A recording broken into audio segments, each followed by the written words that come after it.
Hello and welcome to another film review. Today I'm going to talk to you about White Like Me.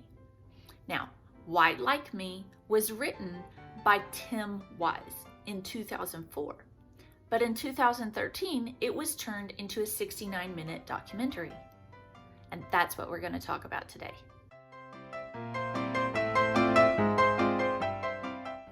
In 1961, journalist John Howard Griffin dramatically darkened his skin and entered the South as a person of color.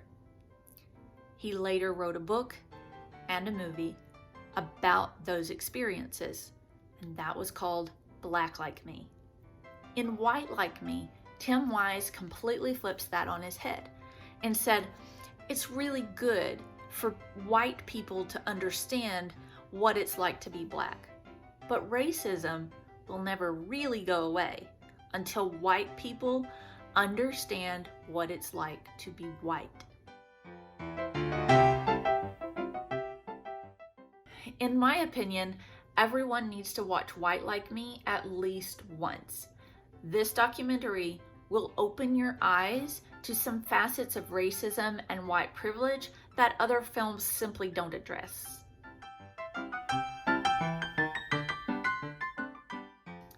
In my opinion, it is impossible to fully digest White Like Me in just one sitting.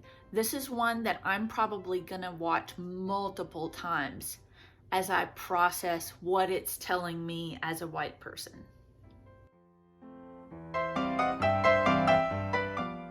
I believe that White Like Me is the perfect example of what we learned last week in Podcast Club when we listened to Demetria L. Lucas's Ratchet and Respectable and heard her say that racism is a white people problem because black people have done everything they can possibly do to end racism.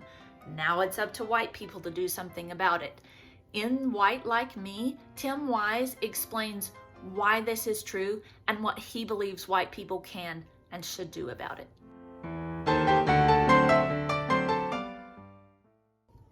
If you're curious about how and why you should set aside the perfectly worthy goal of not being a racist in exchange for working towards the goal of being anti-racist, then you should watch White Like Me.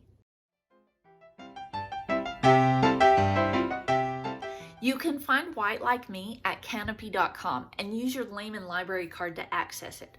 Now, don't forget to hit subscribe down below because next week I'm going to review the documentary The Queen, which is about the very first drag race in America.